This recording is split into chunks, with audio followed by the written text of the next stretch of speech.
미장만 되고 국장은 안 되고 너무 그렇게 극단적으로 생각하시지는 마시고요. 내년에 오히려 환율이 다시 떨어질 가능성이 높고 환율이 1300원까지 떨어진다라고 하면 우리나라 주가가 생각보다는 강하게 올라올 겁니다.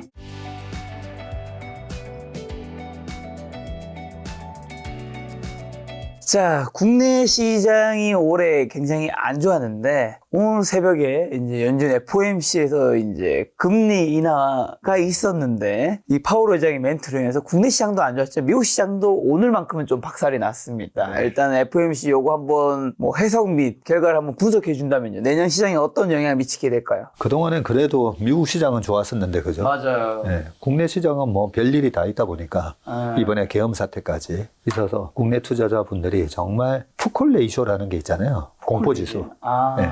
그 공포지수에 8월 달에 한 번 얻어맞고 9월에 얻어맞고 10월에 얻어맞고 11월 12월 달이면 이제 미국 시장이나 글로벌하게 이머징 마켓도 보통 11월부터는 강하게 올라가거든요.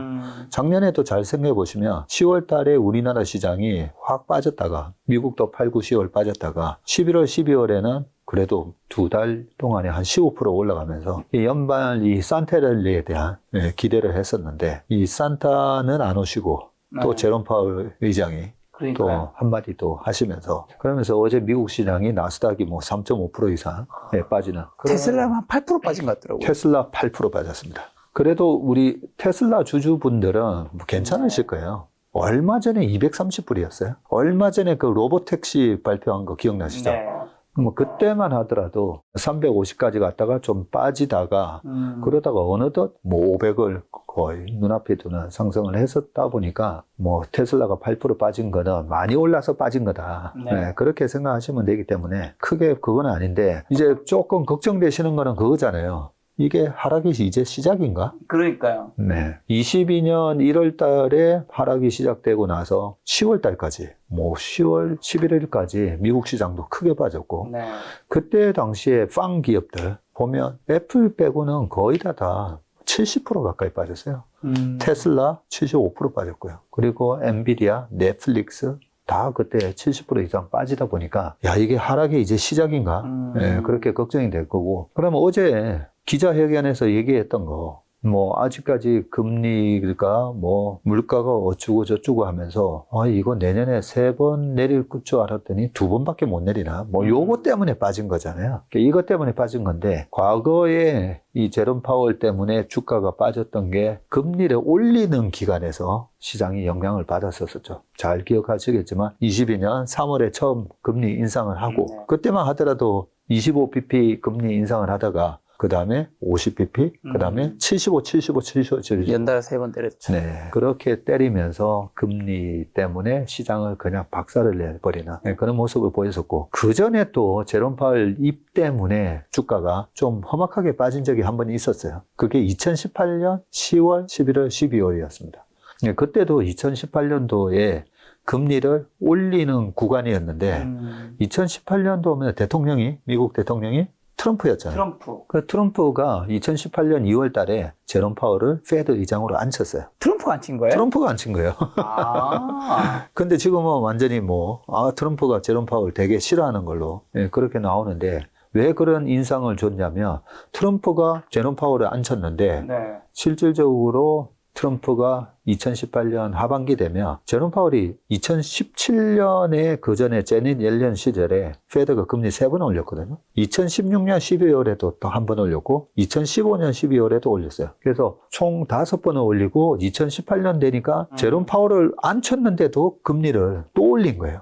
계속 올리다 보니까 이제는 다 올렸나 싶어서 2018년 10월 3일 날 제롬 파월이 워싱턴에 가서 연설을 할 기회가 있었어요. 그 연설을 하는데 기자들이 물어본 거죠. 이제 많이 올렸으니까 한 번, 세 번 해가지고 총 8번 올렸으니까 이제 다 올렸나 싶어가지고 금리에 대한 질문을 했습니다. 그런데 거기서 제롬 파월이 뭐라고 얘기하냐면, 어제 새벽에 있었던 중립금리 있잖아요. 그 중립금리를 얘기하면서, 중립금리가 아직까지도 저 위에 있다. long away라는 표현을 쓰면서 저 위에 있으니까 뭐야, 그러면 금리를 계속 더 올린다는 말이야? 그러면서 10월 달에 시장이 확 빠졌었어요. 그런 두 번의 22년 그리고 2018년 이 두 번의 케이스가 있었는데 제롬 파월이 페드 의장일 때. 근데 이번에는 금리를 지금 내리고 있잖아요. 내리는데 세 번 내렸으면 좋겠는데 두 번밖에 못 내리는 건가? 이걸로 시장이 박살나기에는 좀 이상해요. 그죠? 시장이 너무 기대했던 건가요? 그래서 시장이 너무 기대를 했나? 근데 세 번인데 두 번 내릴 수 있다. 이것도 좀 이상하잖아요. 그래서 실질적으로는 어젯밤에 미국 시장에 조정을 가져온 네. 이유는 사실 페드가 아니라 저는 BOJ라고 생각하는 거죠. BOJ. 뱅크 오브 재팬. 네. 일본 중앙은행. 네, 왜냐하면 최근에 미국 시장이 급락을 한번 했던 게 8월 달이었잖아요. 네. 8월 5일 날 미국 시장의 급락 때문에 우리나라 코스피가 하루에 8% 빠지고 코스닥이 12% 빠지는. 그때 엔켈이었나요? 네, 맞습니다. 그래서 BOJ가 금리를 올리면서 엔캐리 트레이드 청산이 일어나고 네. 실제로 청산이 일어났는지는 모르겠지만 그러면서 시장이 급락을 했는데 그때 당시에 엔비디아 같은 주식이 130불 언저리까지 갔었던 주식에 95불까지 빠져요. 그래서 8월 초에 있었던 그 트라우마가 아직까지 투자자들한테 남아있고요. 그게 국내 투자자뿐만 아니라 글로벌하게 레버리지를 일으켜서 투자를 공격적으로 하는 헤지펀드라든지 이 공격적으로 투자하는 매니저들 입장에서는 혹시나 12월 19일 날 있는 BOJ의 통화정책회의에서 혹시 금리 올리면 어떡하지? 근데 이 부분에 대해서 원래는 12월 초까지만 하더라도 금리 올릴 수 있다라고 얘기했었어요. 그러다가 최근에는 아니야, 동결할 가능성이 그래도 높다라고는 했지만 제가 글로벌 헤지펀드 매니저라도 어떻게 알아? 혹시나 BOJ가 금리 올려버리면 그러면 시장이 깜짝 놀라면서 또 8월 5일처럼 된다는 거죠.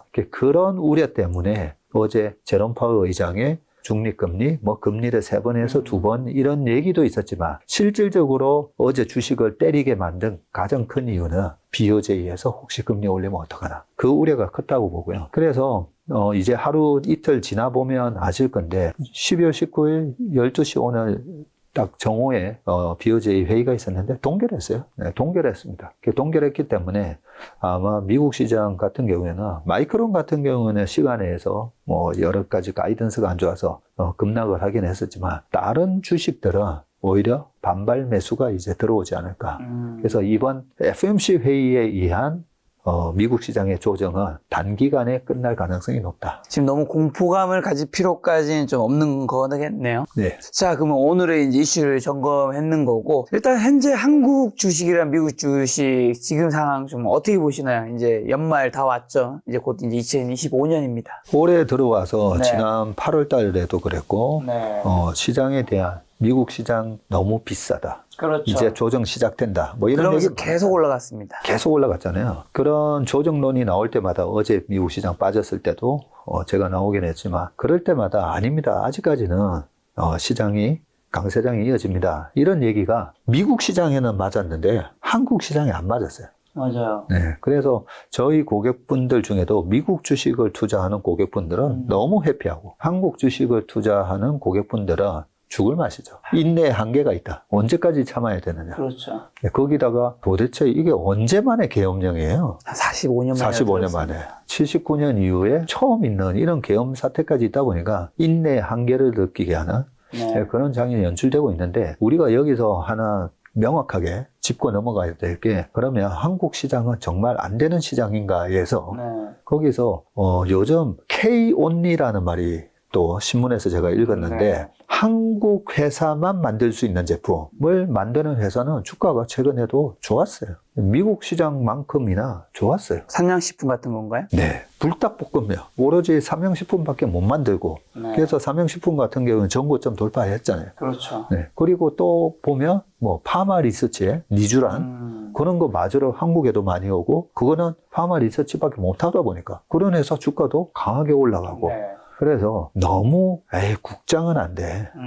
미장만 되고 국장은 안 되고 너무 그렇게 극단적으로 생각하시지는 마시고요. 네. 단지 그거는 있습니다. 초보 투자자로서 한국장에서 투자하는 게 성공 확률이 높을까? 미장에서 하는 게 당연히 미국이죠. 네, 당연히 그거는 미국이에요. 당연히 미국인데 왜 그러냐면 K 언니가 아니라 걔네들만이 할 수 있는 제품 뭐 애플부터 시작해서 엔비디아 등등 해가지고 걔네들만이 할 수 있는 제품을 만드는 기업들이 S&P 500에 많습니다. 네. 한마디로 글로벌 1등 회사가 많기 때문에 미국 시장 가서 투자하시면 성공 확률이 높은데 그런데 미국 시장이라고 해서 그러면 다 올랐냐? 또 그것도 아니잖아요. 아니죠. 그래서 경쟁 우위가 있는 회사를 잘 찾아서 투자하면 되는데 다행스러운 거는 이번에 금투세가 폐지가 되면서 한국 시장에서 주식으로 돈 벌면 한 종목에 50억 이상 투자하지 않는다면 세금은 없다. 그래서 저번에 금투세를 강행하려고 했을 때 한국 시장이 참 어려운 시장이잖아요. 그리고 또 하나 국회의원들이 해주셔야 될 일이 자꾸만 맞췄는데 내가 맞췄는데 기업이 지배구조가 안 좋고 소액주주 가치를 무시하면서 뒤통수 치는 그런 일은 없도록 해달라. 그래서 금투세를 시행하는 게 중요한 게 아니라 우선순위로 보면 상법 개정이 먼저 돼야 된다. 네, 그런 말씀을 드렸었는데 그래서 우리나라 시장은 보면 상법 개정에 대한 강한 의지가 있어요 지금. 그런 거 보면 우리나라 시장도 전체적인 시장 여건은 좋아지고 있다. 그렇게 생각합니다. 근데 한국 시장이 미국 시장보다 더 어려운 이유 중에 하나가 뭐 시장 전체적인 그런 것도 있는데 시가총액 순위로 만약에 본다면 사실 말씀하신 초보자분들이라면 말씀하신 사실 파마 리서치 모르는 사람도 있을 거고 그 다음에 삼양식품이 알겠지만 라면 때문에 그래도 모르는 사람이 있을 거란 말이죠. 대부분은 뭐 시총 큰 것들 위주로 아니까요. 뭐 1위부터 10위까지 20위, 30위, 삼성전자 뭐 이런 기업들이 있으면 미국에는 뭐 애플, 넷플릭스, 테슬라 시총 큰 것들이 그냥 다 올랐으니까 사람들이 알만한 어쨌든 대기업, 뭐 미국의 중소기업을 모르니까 투자를 못 할 테니까 대기업에 투자하면 공익이 오르는 거고 한국에 알만한 대기업 투자하면 그냥 다 빠그라지니까 더 힘든 것도 있었던 것 같아요. 맞습니다. 우리가 봤을 때는 우리나라의 대기업이 정말 자랑스럽고 그죠? 거인의 어깨에 올라탄다는 느낌으로 저런 회사의 주식을 사면 안전하게 내 돈이 불어나겠지라고 생각했었는데 말씀하신 대로 시가총액 기준으로 보면 이제 테슬라가 최근에 올라가면서 2,000조가 됐더라고요. 네, 우리나라 돈으로 환산을 하면 2,000조인데 테슬라가 미국 시장에 8등이에요. 그죠? 네, 그런 거 보면 시총으로 보면 우리나라의 대기업이 어떻게 보면 글로벌하게 보면 약간 중소기업이다. 약간 이런 느낌도 주긴 합니다. 그리고 또 한국에서는 말씀하신 대로 이제 계엄령 사태 때문에 증시에 여러 가지 좀 조정도 있고 했는데 이게 잘 정리됐지만 제 주변에 있는 자산가분들도 이제 계엄령 사태를 보면서 사실 계엄령 사태랑 뭐 탄핵 표결까지 하면서 뭐 증시가 엄청 그것 때문에 폭락한 것까지는 아니지만 이제 원화가 너무 불안하다 이거는. 이거 이제 제 주변 일반 지인들도 좀 오르면 정리하고 미국으로 빼야겠다. 네. 미국 주식이든 뭐 달러든 비트코인이든 그런 생각 되게 많이 가지시더라고요. 예전에는 오를 수 있겠지. 뭐 희망가 이런 게 있다가 이제는 오르면 본전되면 이제 처리하고. 그래서 해외 자산으로 한국 사람들이 그런 것들이 좀 빠져나가서 한국 증시가 더 힘들 것 같다는 생각이 저는 요즘 많이 들더라고요. 그런 생각들 이제 많이 하시는데 네. 우리가 과거 역사를 한번 되돌아보면요. 최근처럼 이렇게 페드가 금리를 공격적으로 올렸던 걸 우리가 옛날에 폴 볼커 얘기 많이 하잖아요. 그래서 폴 볼커가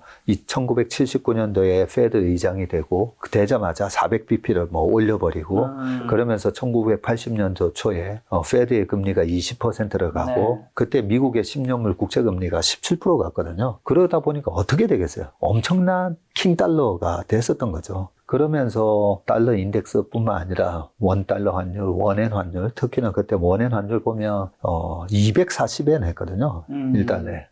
그런 상황에서 그러면 계속 그게 고착화됐느냐? 그러지는 않았습니다. 물론 그때도 1985년 플라자 합의가 있기 전까지 그러니까 거의 한 6년 동안 킹달러였어요. 그 6년 동안 킹달러 시대에 미국 주식 계속 올라가고 그런 와중에도 일본의 자동차 회사 같은 회사가 킹달러니까 지금 이번에 혼다하고 미쓰비시랑 지금 닛산이랑 합병한다 하잖아요. 근데 그때 당시만 하더라도 일본 회사들이 미국 시장에서 완전히 날개를 펴면서 GM하고 포드의 시장 점유율을 뺏어 먹거든요. 그래서 그때도 킹달러 시대에 일본의 자동차 회사 주가는 막 100%씩 올랐어요. 그랬던 걸 감안을 해보면 지금은 어쩔 수 없이 내년 미국 경제는 좋을 거예요.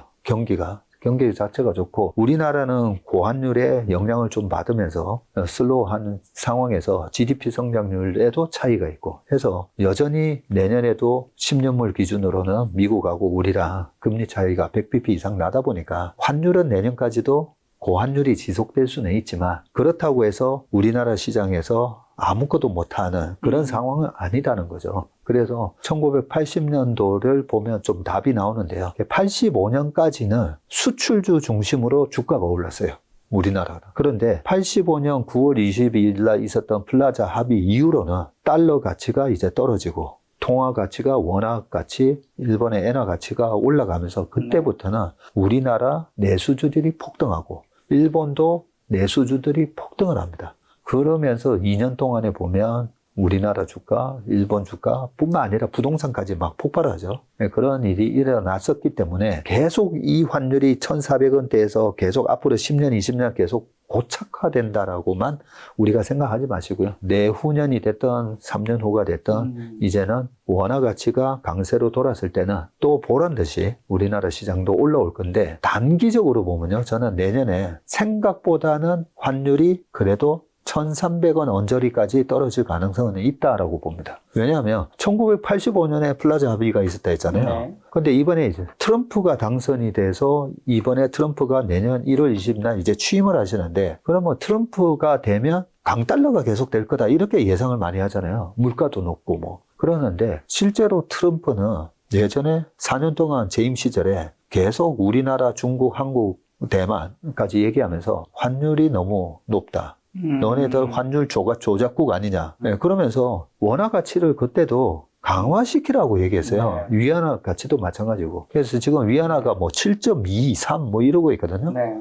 네, 그게 우리가 그동안에 트럼프가 당선이 되면 어쩌고 저쩌고 했던 거랑은 다르게 내년에 오히려 환율이 다시 떨어질 가능성이 높고 환율이 1,300원까지 떨어진다라고 하면 우리나라 주가가 생각보다는 강하게 올라올 겁니다. 자, 우리나라 주가 강하게 올랐을 때 얘기해 주셔서 한국의 반도체주들이 연일 부진한 흐름을 이어가고 있습니다. 그 이유는 뭐고 언제쯤 회복되는 거죠? 대표적으로 삼성전자, SK하이닉스죠. 지난번 7월 달에 제가 여기 네. 왔었을 때 그때 우리 김 작가님이 모두가 반도체 하고 있으니까 요즘 좀 불안하다 네. 얘기하셨거든요. 그래서 김 작가님이 맞으셨어요. 그때는. 네. 저는 이번에 반도체 사이클이 아닌데 내년 최소한 올해 연말 내년 1Q까지는 괜찮다라고 말씀을 네네. 드렸었는데 그런데 그 전망이 모건 스탠리에서 먼저 겨울이 온다고 하면서 실제로 지난번 마이크론 실적 발표나 하이닉스 실적 발표 때까지만 하더라도 실적 잘 나왔어요. 잘 나왔는데 모건 스탠리가 이제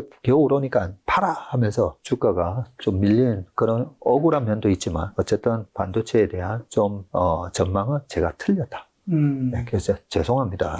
말씀을 네. 네, 먼저 드리고요. 자, 그러면 반도체가 생각보다 이제 빠르게 가격이 조정이 왔잖아요. 네. 그리고 지금 반도체 살려면 좀 무섭잖아요. 네, 무섭습니다. 그런데 뭐 장기적으로 매달 적립으로 하시는 분들, 네. 적립으로 삼성전자를 사시는 분들은 너무 좋죠. 네, 5만 원대에서 지금 삼성전자를 많이 살 수 떨어졌죠. 있으니까. 네, 그리고 결국은 25, 26 넘어가면서 반도체는 이제 회복될 겁니다. 회복될 건데 내년 1Q나 내년 상반기까지 반도체가 안 된다라고 가정을 했을 때는 그러면 엄청난 종목장이 연출이 될 겁니다. 그렇게 되면 그 종목장은 과거에 2011년부터 15년까지 박스피라 했잖아요. 그 박스피 때 2013년, 14년, 15년도에도 삼성전자가 3년 연속 음봉이 났었어요. 그리고 2015년대 삼성전자가 지금처럼 PBR 1배가 깨집니다. 네, 그런 상황에서 박스피로 시장은 안 좋았는데 네. 그때 당시에 우리 업계의 펀드 매니저들이 많이 나갔어요.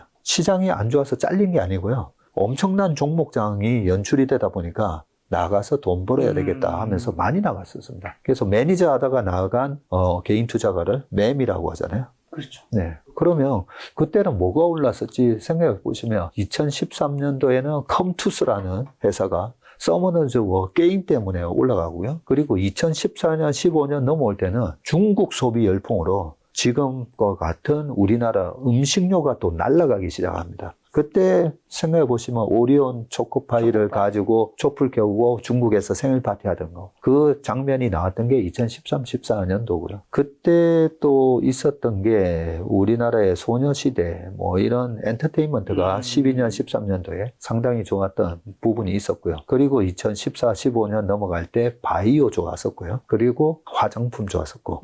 네, 그러면서 바이오, 화장품, 방금 말씀드렸던 이런 종목들이 엄청나게 올라가는데 이걸 갖다가 부동산에서도 이런 얘기 하잖아요. 풍선 효과라고. 강남 상구를 누르면 다른 데가 튀어오른다 해서 풍선 효과 얘기를 많이 부동산에서도 얘기하시는데 삼성전자, 하이닉스가 두 회사가 합쳐서 시가총액이 30%가 넘다 보니까 이 주식들이 안 된다고 하는 순간, 인지를 하는 순간 다른 쪽으로 이 돈들이 나가면서 엄청난 종목 장세가 연출이 되고 그런 측면에서 좀 전에 말씀드렸던 이 K-온리, 한국만이 할 수 있는 네. 그런 기업들의 오히려 오버슈팅이 나오는 모습이 내년 상반기까지 일어난다고 보고요. 그렇게 종목 장세가 저는 전개가 되고 지금 떨어졌던 반도체 가격이 어느 정도 안정화되고 반도체 가격이 모건 스탠리도 그렇고 내년 하반기에는 돌아선다고 그러거든요. 그 반도체 가격이 돌아서게 되면 내년 하반기장은 또 반도체가 지수를 이끄는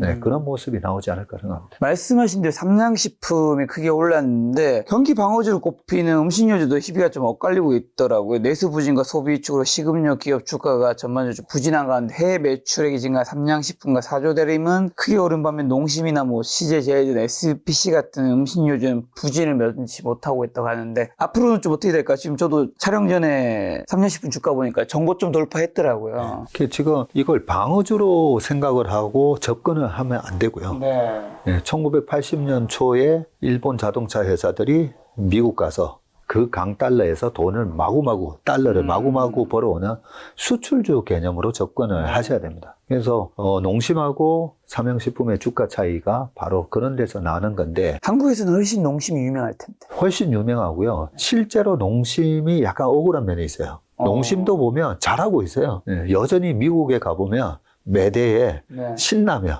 붙어해가지고 여전히 잘 팔리고 있는데 워낙 불닭볶음면이 잘 나가다 보니까 농심의 주가가 상대적으로 좀 부진한 면이 있는데 지금은 이제는 시장이 안 될 거니까 방어주로 도망가야 되기 때문에 이 주식들이 오르는 게 아니라 여전히 우리나라 시장에서 투자하는 외국인들도 외국인들이 벌써 10년 전부터 저희 같은 펀드 매니저들 만나면 하는 얘기가 우리는 한국 시장 마켓에 대한 배팅은 이제 안 한다. 그냥 마켓보다도 훨씬 더 초과 수익을 내는 그걸 알파 전략이라고 하거든요. 그러니까 알파 전략을 가진 회사에다가 돈을 주겠다. 그러면 그 알파 전략이 뭐냐면 글로벌하게 경쟁력 우위를 가지면서 영업이익률이 높은 회사들. 그렇게 보면 영업이익률이 뭐 20%, 30%, 40% 이렇게 되는 회사들은 보면 외국인들이 다 주식을 사고 있고 K-온리 중에 하나가 또 방산도 있잖아요. 그렇죠. 그때도 뭐 7월 달에 방산 말씀을 드리긴 했었는데 그 방산이 우리나라 무기가 뭘 하더라도 지금처럼 그렇게 빨리빨리 우리나라가 뭐 또 최고 장점이 빨리빨리 잘 만들어주는 거잖아요. 가성비. 그래서 뭐 독일 전차라든지 독일 탱크나 미국의 탱크나 장갑차나 이런 거에 비해서 워낙 가성비가 좋고 성능도 뛰어나다 보니까 그렇게 그 가격에 그 정도 성능을 이렇게 빨리 만들어 줄 수 있는 곳은 한국밖에 없으니까 방산도 K-온리예요. 그리고 최근에 트럼프가 당선이 되면서 조선이 올랐잖아요. 트럼프가 언급했죠. 한국이 조선이 필요하다고 딱 얘기를 해줬습니다. 명확하게. 싸게 만들려면 중국한테도 해도 되는데 지금 중국의 정책은 바이든이 됐든 트럼프가 됐든 중국은 이제 앞으로 너네들을 고립시킬 거야. 이 전략이기 때문에 트럼프가 대통령 취임하고 나서 나올 얘기 중에 하나가 뭐 그런 얘기도 있잖아요. 중국 선박은 아예 뭐 캘리포니아 항구라든지 이런데 못 들어오게끔 그런 얘기를 롱비친 거예요. 그런데 못 들어오게끔 그런 얘기를 할 수도 있다라고 하다 보니까 이것도 보면 K조선이 K-온리에 해당되는 기업인 거죠. 그런 산업이기 때문에 이렇게 골라서 투자를 하면 지금 이 시장이 결코 위험한 시장은 아니다. 네, 그렇게. 그럼 대표님은 내년에 한국 주식에서 K-온리, 음식료, 방산, 조선을 지금 좋게 보시는 건가요? 아니면 또 다른 게 있는 건가요? 거기다가 이제 피부 미용까지 해서 그 네 가지 섹터를 저희 회사에서 이게 K-온리다 라고 좋게 보고 있고요. 또 내년에 좋게 보는 부분이 하나 있는데 그거는 저희 투자 스타일하고는 좀 다른데요. 이 가치 투자하시는 분들이 있잖아요. 그동안에 우리나라에서 가치 투자로 유명하셨던 분들이 다 보면 쓸쓸하게 퇴임을 많이 하셨어요. 네, 기존 계시던 회사에서 너무나 펀드 성과가 부진해서. 왜냐하면 아니 분명히 자산 가치는 10조인데 이게 5조, 4조, 3조가 말이 되냐 해서 사셨던 건데 지배구조를 이해를 못 하셨던 거죠. 아니 지배구조가 대주주가 회사의 가치를 주주들하고 나눌 생각이 없는 회사가 많죠? 네, 그런 회사가 많았는데 이번에 고려아연 사태가 있었잖아요. 이 고려아연 사태가 엄청난 사건이거든요. 저는 우리나라 증시의 역사에 큰 사건이 이번에 하나 생겼다고 봅니다. 고려아연의 경영진이 지금 아직까지도 최씨, 명품, MBK 이렇게 얘기를 하고 있는데 주주총회가 일어날 거고요. 그 주주총회에서 그동안의 경영권을 가지고 있다라고 생각하셨던 최 회장님 쪽이 이번에 나가게 되지 않으실까 그런 생각을 하거든요. 왜냐하면 주총회에서 표 싸움인데 표가 이미 최 회장님 쪽의 우호 지분이라고 생각했던 한 투랑 몇 군데가 팔아버렸어요. 이거 게임이 끝났구나 하고 팔아버렸는데 그 게임이 끝났구나라는 거를 알려줬던 게 지난번에 대규모 유상증자, 그 자충수였었죠. 그 주주 가치를 훼손하는 조치를 경영권 방어를 위해서 주주 가치가 훼손되는 거를 무릅쓰고 했는데 요즘 주주, 국민 우습게 보면 안 되잖아요. 그러면서 무산됐잖아요. 그래서 고려아연의 대규모 유상증자를 딱 보는 순간 제가 게임이 끝났다. 자충수다 저거는. 악수를 떴다. 그렇기 때문에 내년 임시주총이 있을지 모르겠지만 그 주주총회에서 이제 결론이 날 겁니다. 쓸쓸하게 이제 경영권을 잃어버리는 케이스가 될 거고요. 이 고려아연 케이스가 우리나라 증시에 그동안에는 저희 30년 동안 제가 운용을 하면서 우리끼리 했던 얘기는 뭐냐면 적대적 M&A 이런 게 한 번씩 있잖아요. 있을 때마다 적대적 M&A가 성공한 사례가 우리나라에는 없다라는 게 그냥 우리의 고정관념이었어요. 그런데 이제 경영권을 33.4% 정도 들고 있으면 뺏기구나로 바뀌었다는 거죠. 그러면 수많은 기업들이 지금 이 방송을 보시는 혹시 상장사의 임원 분들께서도 심각하게 고민을 해보셔야 돼요. 심각하게 33.4% 들고 있다가는 언제든지 이 경영권을 뺏길 수가 있고요. 특히나 우리나라 대기업에서 이 주주 가치가 훼손되는 케이스가 너무 많았잖아요. 그러면 이 대기업은 또 외국인 주주 비율도 높은 회사들이 많거든요. 그랬을 때 이 외국인 주주가 MBK처럼 변신을 해서 나타날 수가 있습니다. 자, 그러려면 경영권 분쟁이 일어나기 전에 뭘 해야 되냐면 우호 지분을 빨리 확보하셔야 돼요. 또는 자사주 매입이라도 해야 돼요. 그런데 최근에 자사주 매입 공시가 늘었어요. 벌써 알고 계신다는 거죠. 이런 부분 때문에 내년에는 그동안에 아무리 이 가치주를 사서 주주 서한을 보내고 자 이렇게 좀 개선해 주세요 해도 소기의 경일기 이런 시기였다면 이제는 그 가치 영역에 있는 주가들이 내년 내후년에 좀 많이 올라올 수도 있다라는 생각이 듭니다. 그래서 결론적으로 말씀드리면 제2의 고려아연이 제2, 제3, 제4, 제5의 고려아연이 나온다는 거죠. 그런 후보군을 알 수 있는 팁은 뭐가 있죠? 그런 후보군을 사실은 이렇게 솔팅을 할 수가 있거든요. 일단 대주주 지분율이 작은 거, 40% 미만. 40% 미만이고 어디는 보면 여러 가지 이슈 때문에 10%대도 있어요. 10%대, 20%대 많습니다. 많고 자사주가 많으면 안 돼요. 그래서 지난번에 최태원 회장님과 그 노소영 부인하고의 그 이혼 소송에서 그걸로 여기 위자료 주고 나면 지분율이 떨어지니까 그러면 이게 경영권 분쟁이 일어날 수 있겠다 하면서 주가가 올랐을 때 제가 딱 지분을 봤더니 자사주가 너무 많아요. 그러면 얼마든지 이 자사주를 우호 지분으로 다른 기업한테 최 회장님이 친한 다른 재벌가한테 전화해서 우리 이거 좀 자사주 좀 사줘 이럴 수가 있잖아요. 그래서 저거는 경영권 분쟁이 일어날 가능성이 없습니다. 제가 SK 그 주가 따라 사시면 안 됩니다. 이런 말씀을 드렸는데, 그래서 자사주가 너무 많으면 안 돼요. 자사주가 많지 않고 대주주 지분율이 낮은 거. 네, 그런데 여기서 이제 하나 더 말씀드리면, 예전에 한진칼 네네. 경영권 분쟁 붙었을 때, 그때도 뭐 PBR 3배 이상 막 갔을 때, 그때 코로나 때였었거든요. 2019년부터 2020년까지 막. 그때 코로나 때 제가 뭐 3,000포인트 내년에 넘어갈 겁니다 라고 얘기하면서도 사면 안 되는 주식 3가지를 얘기했었어요. 그 중에 하나가 경영권 분쟁, 이 난리통에 서로 경영권 분쟁 일으키고 있는 내부 싸움인데, 그때 한진칼을 빗대서 얘기한 게 뭐였냐면, 그런 내부 분란이 일어난 회사인데 실제로 우리가 이 회사를 먹고 싶어야 돼요. 네, 절대 안 뺏기려고 해야 되는데, 솔직히 한진칼은 그 밑에 캘리포니아에서 호텔로 돈이 줄줄 새는 것도 있고요. 항공업은 아시아나가 결국은 망해서 흡수합병되는 지금 그런 모양새가 될 정도로, 그 이후에 저가 항공사 많이 망했잖아요. 그런 환경에 있는 기업을 굳이 경영권 분쟁이 붙었다고 이걸 사야 되나?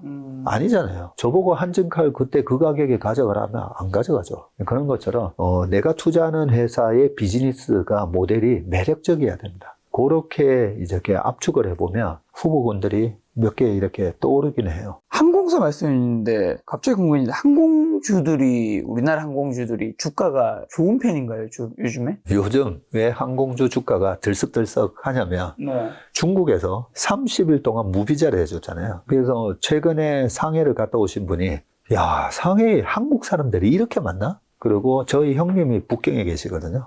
오늘도 통화했었어요. 한국 여행객들이 무지 온다는 거죠. 요즘 중국 이제 가기 시작하나요? 네. 벌써 올 초만 하더라도 일본 많이 갔잖아요. 일본 훨씬 많이 갔죠. 어느 순간 중국 여행을 간다는 얘기를 저 주변에서 몇 년 동안 거의 못 본 것 같아요. 그게 중국이 지금 왔다 갔다 하는데 워낙 이제 짧다 보니까 일본 가는 항공 비용하고 말도 안 되게 싸요. 말도 안 되게 싼데, 그동안에 비자 신청하고 하면 6만 원에서 한 10만 원 들었거든요. 근데 6만 원, 10만 원이 이제 없어지는 거예요. 그리고 가깝고. 그래서 중국으로의 여행 수요가 확 늘어나다 보니까, 거기다가 우리나라 금리는 지금 많이 떨어졌잖아요. 미국 금리가 지금 다시 10년물이 4.5가 돼서 그렇지, 국내 10년물 국채 금리 같은 경우에는 3%가 이제 깨지는 그런 모습도 나오고 있고 하기 때문에 금리도 싸졌고 유가도 많이 빠졌고, 거기다가 제일 큰 시장이 중국 시장이 열렸고, 중국이 무비자로 30일 해준 거는 처음이에요. 네, 처음입니다. 그렇기 때문에 여행 수요가 폭발적으로 늘겠구나라는 부분이 최근에 항공주에 대한